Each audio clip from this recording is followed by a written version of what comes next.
बालचंद्राय नमः. ओम परब्रह्माय नमः. चुका सुधारण्यासाठी ज्याची स्वतःची लढाई असते त्याला कुणीच हरवू शकत नाही. प्रिय स्वामी भक्तांनो, स्वामींचे गोड संदेश ऐकण्यासाठी आपल्या व्हिडिओला लाईक करून चॅनलला नक्की सबस्क्राईब करा आणि कमेंटमध्ये श्री स्वामी समर्थ, जय जय स्वामी समर्थ लिहायला विसरू नका. भाकरीचं गणितच वेगळं आहे. कोणती कमवायला पडतात तर कोणती पचवायला. हळवी असतात म्हणे जी शब्दांनी मोडली जातात आणि शब्दांचं असतं जादू ज्यांनी माणसे जोडली जातात. किती दिवसाचे आयुष्य असते, आजचे अस्तित्व उद्या नसते. मग जगावे ते हसून खेळून, कारण या जगात उद्या काय होईल ते कुणालाच माहिती नसते. म्हणून आनंदी राहा. वेळ, मित्र आणि नाती अशा 3 गोष्टी आहेत की ज्यांना किमतीचे लेबल नसते, पण ह्या हरवल्या की समजते त्यांची किंमत किती मोठी होती.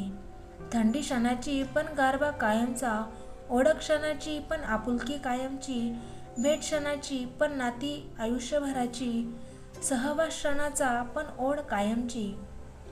हीच खरी मैत्री मनाची. हसता हसता समोरे जा आयुष्याला, तरच घडवू शकाल भविष्याला. कधी निघून जाईल आयुष्य कळणार नाही. आता हसा क्षण परत मिळणार नाही. फुलाला वाढवायला ज्याप्रमाणे सूर्यकिरण आवश्यक असते, तसेच मनुष्य प्रगतीसाठी चांगल्या विचारांची आवश्यकता असते.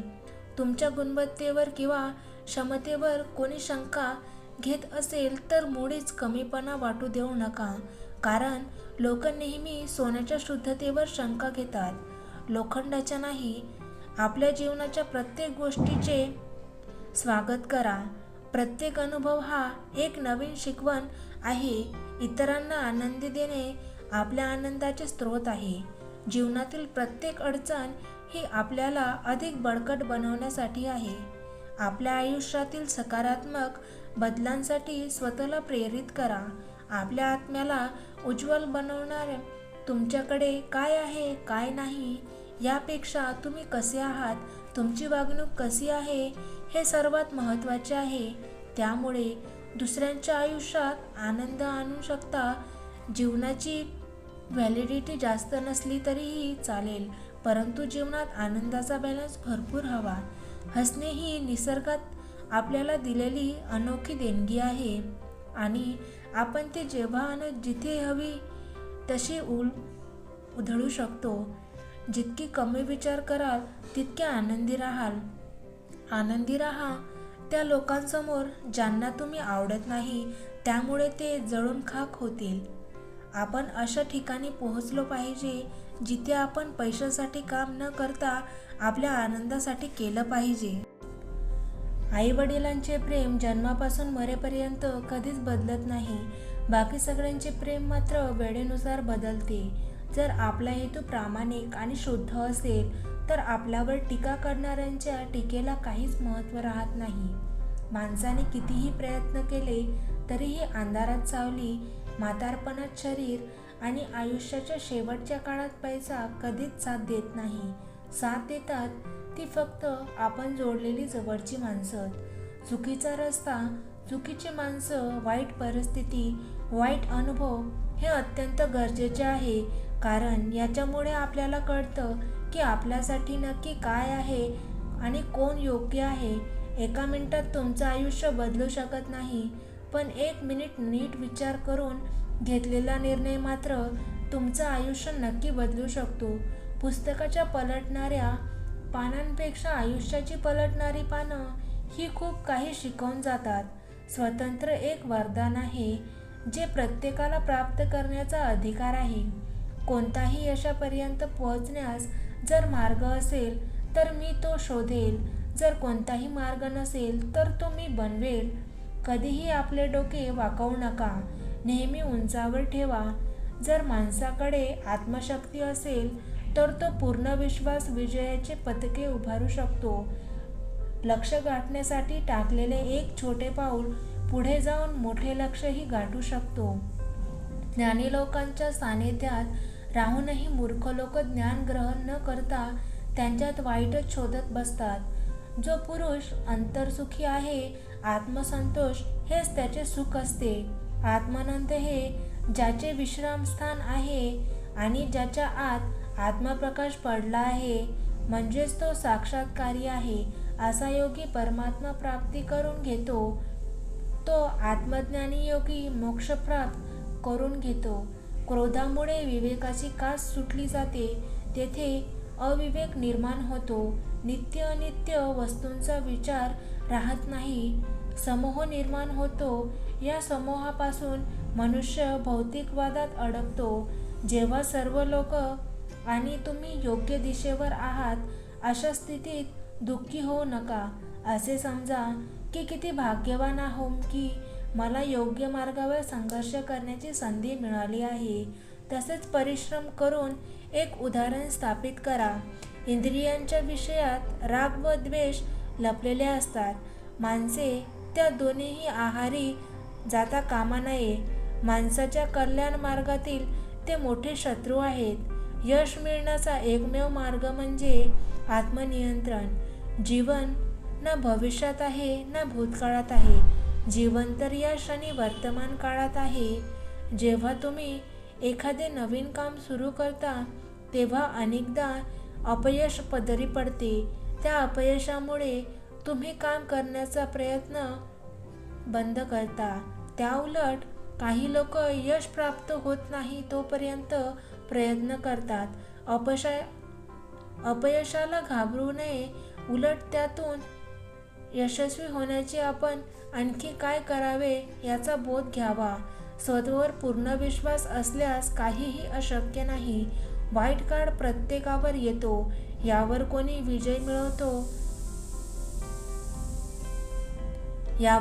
विजय मिळवतो तर कोणी खचून जातो. जेव्हा वाईट परिस्थिती समोर आपण करतो तेव्हा कोणी समजावणारा सांगणारा सोबत पाहिजे असं प्रत्येकाला वाटतं. पण मुळात त्या काळात कोणी जवळ नसतं. एकटेपण त्याला आपल्याला ओंजळून टाकतो. आपल्या मस्तिष्काचा ताबा वेगवेगळ्या विचारांनी घेतलेला असतो. अशात कुणालाही एकच मार्ग आढळतो, तो म्हणजे आत्महत्या.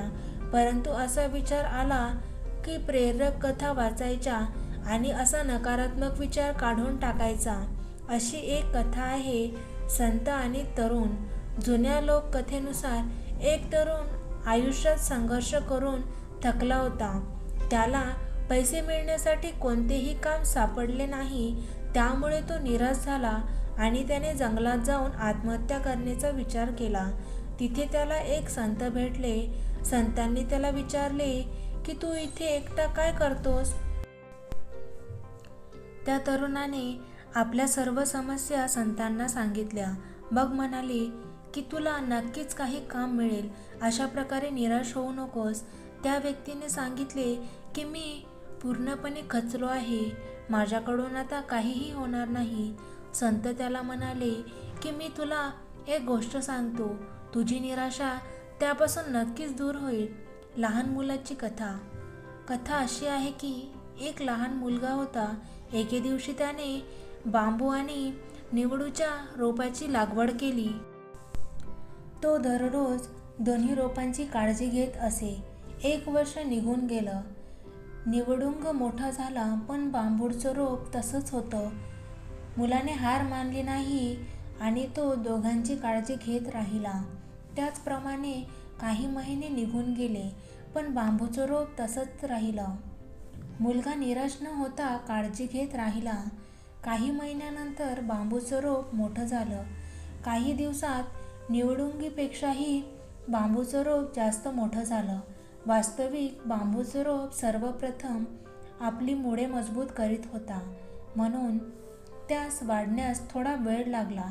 संतांनी त्या व्यक्तीला सांगितले की जेव्हा जेव्हा आपल्या जीवनात संघर्ष येतात तेव्हा आपण निराश होऊ नये आणि अशा परिस्थितीत आपली मुळे मजबूत केली पाहिजे.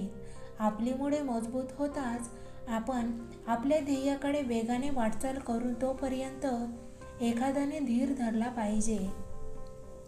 याला त्या युवकाचा मुद्दा समजला आणि त्याने आत्महत्या करण्याची कल्पना सोडून दिली. कोरोना काळात अनेकांनी खूप मोठ्या प्रमाणात नुकसान झालं. सर्वजण चिंतित आहे की कोरोनाचा नायनाट कसा होईल. यावर जरी आपले तरी नियमाचं पालन करणं गरजेचं आहे. मात्र नियमाचं पालन कोणी करत नाही, कारण प्रत्येकाला पोटापाण्याचा विचार करत खचून जातात. अशाच वेळी आशाच खचू नका. तंत्रज्ञान जलद गतीने जसं पुढं चालत आहे त्याच तंत्रज्ञानाचा वापर करा आणि आपल्या अडचणी सोडवा. त्यासाठी या प्रेरणादायी कथेप्रमाणे आपला पाया भक्कम करा. प्रत्येक गोष्टीवर तोडगा सापडतो. शोधाल तर नक्कीच सापडेल. माशीच्या डोक्यात आणि विंचवाच्या शेपटीत विष आहे, पण वाईट माणसाच्या संपूर्ण शरीरात विष आहे. म्हणून वाईट व्यक्ती सर्वात विषारी आहे. जसं भय जवळ येईल हल्ला करा आणि त्याचा नाश करा. जो व्यक्ती पूर्ण रणनीतीत काम करतो आणि पुढे जातो तो प्रत्येक अडचणीवर सहज मात करतो. प्रत्येक मैत्रीच्या मागे एक ना एक स्वार्थ लपलेला असतो. बिना स्वार्थपणाची मैत्री नाही, हे एक कडू सत्य आहे. उंच इमारतीवर कावडे बसले असले तरीही त्याला गरुड म्हणता येणार नाही. त्याचप्रमाणे एखाद्या व्यक्तीचा आदर त्यांच्या गुणाद्वारे निश्चित केला जातो, परंतु त्याची उंची स्थिती किंवा संपत्तीवर नाही. जो आपल्या इच्छावर विजय मिळवण्यास सक्षम आहे तो एकटाच न्याय, निष्पक्ष आणि बुद्धीने एक महान नेता होऊ शकतो. सर्वोत्तम मार्गाने देशाचे नेतृत्व करू शकते. आयुष्य सुगंधित अगरबत्तीसारखं असावं, पण सुगंधित अगरबत्ती सिद्ध होण्यासाठी तिची स्वतः जळण्याची तयारीसुद्धा असावी. तेव्हाच पेटून सुगंध पसरवू शकतो. आता फक्त मंद निखारा असतो. जी व्यक्ती जळत असते आणि आजूबाजूला असलेल्या अनेकांना आपल्या कर्तृत्वाची दखल घ्यायला लावते, आपसुकच त्या लोकांच्या तोंडून शब्द बाहेर पडावे, वाह क्या बात है. कोणतेही काम सुरू करण्यापूर्वी मी हे कामाला सुरुवात का केली, काय मी हे कामात यशस्वी होऊ शकतो, हे कामाचे लाभ आणि नुकसान काय होऊ शकेल, हा प्रश्नांनी स्वतःला विचारले पाहिजे. समाधानकारक उत्तर मिळाल्यास आपण पुढे जाणे उत्तम आहे. जर तुम्ही स्वतःला तुच्छ, निर्दोष, शूद्र मानत असाल तर तुम्ही तसेच व्हाल. याउलट स्वतःचा आदर करत असाल तर आत्मनिर्भर व्हाल आणि यश प्राप्त कराल. ज्या लोकांचा स्वभाव आवश्यकतेपेक्षा जास्त साधा, सरळ आणि सहज असतो त्यांना आयुष्यात अडचणीचा सामना करावा लागतो. धूर्त आणि लोभी लोक यांच्या स्वभावाचा गैरफायदा घेऊन अशा लोकांचा दुर्बल समजले जाते. अनावश्यक स्वरूपात या लोकांना प्रताडणा सहन करावी लागते. महासागरावर पडलेला पाऊस वापरण्यासारखा नाही. पोट भरलेले लोक पुन्हा खायला घालणे व्यर्थ आहे. श्रीमंत लोकांना दिलेले दान व्यर्थ आहे. दिवसाच्या प्रकाशात जळलेला दिवा व्यर्थ आहे. त्याचप्रमाणे दगडासारखे हृदयावर प्रेम करणे व्यर्थ आहे. निर्दोष व्यक्तीला शिक्षा देऊन तुम्ही एक नवीन शत्रू बनवता. माणसाला जगण्यासाठी कोणत्या गोष्टीची आवश्यकता असते? जेवण, पाणी की हवा? या तिघांपैकीही एकही नाही. आवश्यकता असते माणसाला जगण्यासाठी अत्यंत आवश्यक असते ती फक्त म्हणजे आशा. भलेही माणसाकडे कोणतीही सुखसुविधा नसू दे, परिस्थिती कितीही गंभीर असू दे, पण माणसाकडे येणाऱ्या कठीण परिस्थितीत जगण्यासाठी आशा असेल तर माणूस आपल्या आशेला आपली शक्ती बनवून सर्व संकटांवर मात करेल. लक्षात ठेवा, आशेची एक मात्र किरण जीवनाला काळा अंधार मिटवण्याचा खूप आहे. एका आंधळ्या व्यक्तीला आरसा देणे व्यर्थ आहे, त्याचप्रमाणे एका मूर्खाला पुस्तक देणं व्यर्थ आहे. सेवकाची पारख तो काम करत नसताना, नातेवाईकांची आपण अडचणीत असताना, मित्राची संकटात आणि पत्नीची बिकट परिस्थितीमध्ये पारख करावी. चुकीच्या मार्गाने व दुसऱ्यावर अन्याय करून मिळवलेला पैसा कधीच लाभदायक ठरत नाही. जो उद्योगी आहे तो कधीच गरीब असू शकत नाही. जे नेहमी ईश्वराच्या स्मरणात असतात त्यांना पाप स्पर्श करत नाही. जे मौन पाळतात ते भांडणात सहभागी होत नाही आणि जे नेहमी जागृत असतात ते नेहमी निर्भय असतात. आयुष्यात कोणतेही काम करायला लाजू नका. आपण आनंदात असणे हेच आपल्या शत्रूचे दुःखाचे मूळ कारण असते आणि हीच त्याच्या सर्वात मोठी शिक्षा देखील असते. बुद्धिमान व्यक्ती तीच आहे जी तिची कमजोर बाजू कुणाला दाखवत नाही, घरातील गुप्त गोष्टी कुणाला सांगत नाही, पैशांचा अपव्यय करत नाही, आयुष्यात मिळालेला धोका, अपमान आणि मनातील चिंता स्वतःपुरतीच मर्यादित ठेवते. शब्द हे पण भोजन आहे. प्रत्येक शब्दाला स्वतःची चव असते. बोलण्यापूर्वी तुमचे शब्द चाखून बघा. तर तुम्हाला नाही आवडले तर इतरांना तो वाढवू नका. जर नशिबात असेल तर मग प्रयत्न कशाला करायचे असा विचार करू नका. कारण माहीत तुमच्या नशिबात हेच लिहिलेलं असेल. प्रयत्न केल्यावरच मिळेल. क्रोध मूर्खपणापासून सुरू होऊन पश्चातापापर्यंत नष्ट होतो. जो व्यक्ती स्वतःच्या क्रोधावर नियंत्रण ठेवतो त्याला यश प्राप्त होतो.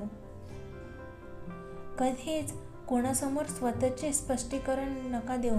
कारण ज्याला तुमच्यावर विश्वास आहे त्याला स्पष्टीकरणाची गरज नाही आणि ज्याला तुमच्यावर विश्वास नाही तो तुमच्या स्पष्टीकरणाला विश्वास ठेवणार नाही. शहाणी व्यक्ती शहाणपणामुळे शांत बसते आणि मूर्खाला वाटते की ती त्याला घाबरून शांत बसली आहे. कर्ज, शत्रू आणि आजारपणा यांना कधीच कमी समजू नका. शक्य असल्यास त्यांना आपल्याजवळून फिरकवू देऊ नका. एखाद्याकडे शक्ती नसूनही तो मनाने हरत नाही. त्याला हरवण्याची ताकद कुणाकडेच नाही. मृत्यू कधीही झोपत नाही. तो नेहमी जागृत असतो. म्हणून मृत्यूला कधीही विसरू नका. व्यक्तीच्या मनात नेमकं काय चालले आहे हे त्याच्या वर्तनावरून लक्षात येते. बुद्धिमान व्यक्ती कोणतीही शत्रू नसतो. इतरांसमोर वाका पण तितकंच जेवढं योग्य आहे. नाहीतर विनाकारण समोरच्या व्यक्तीचा अहंकार वाढेल. एका राजाची ताकद त्याच्या शक्तिशाली हातात असते. विद्वानाची ताकद त्याच्या ज्ञानात असते आणि एका स्त्रीची ताकद तिच्या सौंदर्यात, तारुण्यात आणि मधुर वाणीत असते.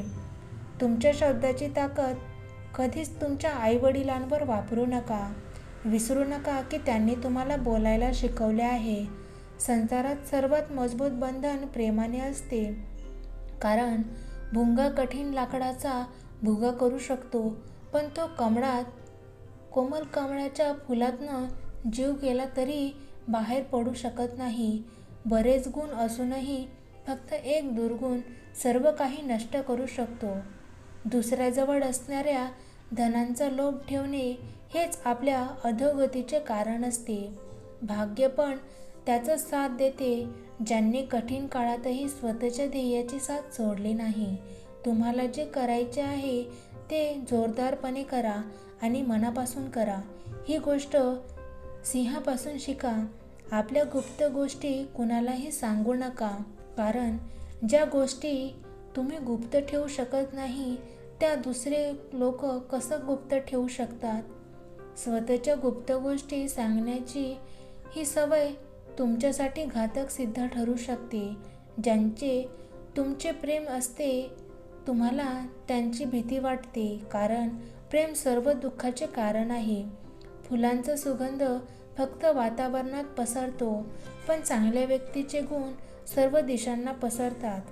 आळशी लोकांना वर्तमान असतो ना भविष्य असते. तुमचे जीवन इतके स्वस्त करू नका की कोणीही तुमच्या जीवनाचा खेळ करून तुम्ही बोलत असताना जो इकडे तिकडे पाहतो त्याच्यावर कधीच विश्वास ठेवू नका. नशीबसुद्धा बहादूर लोकांची साथ देते. जर कुबेरानेही आपल्या उत्पन्नापेक्षा जास्त खर्च करण्यास सुरुवात केली तर तोही एक दिवस कंगाल बनेल. सामर्थ्यवान शत्रू आणि कमकुवत मित्र नेहमी हानीच करतात. प्रेम काय आहे? एक अशी नैतिक मदकता ज्यांचं डुबून तुम्ही सर्व काही निर्थक वाटू लागते, कारण तुमच्यासाठी फक्त आता तीच व्यक्ती महत्त्वाची असते जिच्यावर तुमचे प्रेम असते. कोणाच्या वाईट काळात त्यांच्यावर हसण्याची चूक करू नका, कारण काळ नेहमीच चेहरा लक्षात ठेवतो.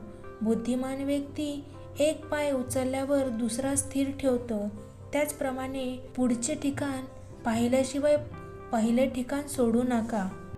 प्रिय स्वामी भक्तांनो, स्वामींचे असेच गोड संदेश ऐकण्यासाठी आपल्या व्हिडिओला लाईक करून चॅनलला नक्की सबस्क्राईब करा. धन्यवाद. श्री स्वामी समर्थ. जय जय स्वामी समर्थ.